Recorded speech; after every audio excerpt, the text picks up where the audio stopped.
នគោក្មេងមានរសជាតិឈ្ងុយឆ្ងាញ់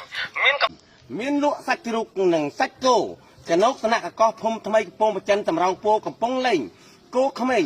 មានរសជាតិឈ្ងុយឆ្ងាញ់មានកម្លាំងខ្លាំងក្លាបានពិសាឲ្យចង់ពិសាទៀតសូមកុំឲ្យអាកាសកន្លងផុតទៅប្រយ័ត្នស្ដាយក្រោយគោឡើងស្បែកស្ដើងរួមល្អិតសាច់ឈ្ងួតនិយាយមិនអួតធានាថាឆ្ងាញ់បើចង់ជ្រៀតច្បាស់មកជួចុះពុតជាមិនខុសបំណងឡើយខ្សែចេញក្អែកអាដាមចៅគុលបងប្អូនចង់យកមកជួគ្រឿងនឹងខដាច់គ្រូខោបើស៊ុបនឹងស្ងោដាច់លេវអាយបើសិនជាបានឆ្អឹងធ្វើស៊ុបសាច់ធ្វើភ្លាប្រួលម៉ែវាបិទទ្វារកិកកណ្ណាថ្ងៃឲ្យអស់ចង្រៃម្ដងមើល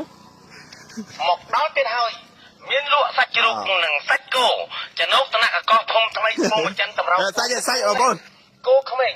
មានរសជាតិឈ្ងុយឆ្ងាញ់មានកម្លាំងធន់បាត់ផ្សាឲ្យចង់ពិសាទៀតសូមកុំឲ្យអាកាសកន្លងផុតទៅប្រយ័ត្នស្ដាយក្រោយគោឡើងស្បែកស្ដើងរួមល្អិតសាច់ឈ្ងួតនិយាយមិនអួតធានាថាឆ្ងាញ់បើចង់ជ្រៀតច្បាស់មកជួចុះពុតជាមិនខុសបំណងឡើយខ្សែចេញក្អែកអាដាមចៅគុលបងប្អូនចង់យកមកជួគ្រឿងនឹងខដាច់គ្រូខោបើស៊ុបនឹងស្ងោដាច់លេវអាយបើសិនជាបានឆ្អឹងធ្វើស៊ុបសាច់ធ្វើភ្លាប្រួលម៉ែវាបិទទ្វារកិកកណ្ណាថ្ងៃឲ្យអស់ចង្រៃម្ដងមើលមកដល់ទៀតហើយមានលក់សាច់ជ្រូកនិងសាច់គោចំណុកថ្នាក់កកោភូមិថ្មីកំពង់ប្រចិនតម្រង់ពោកំពង់លេងគោក្មេង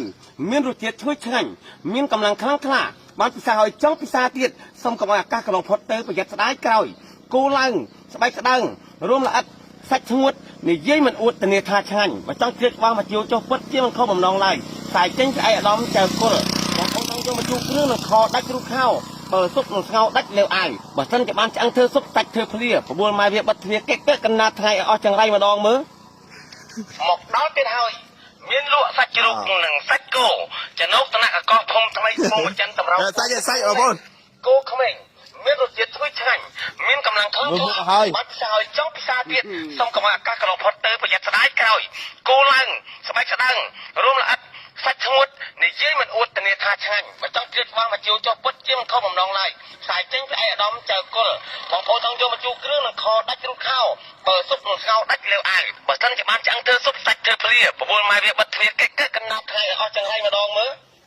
មកដល់ទៀតហើយ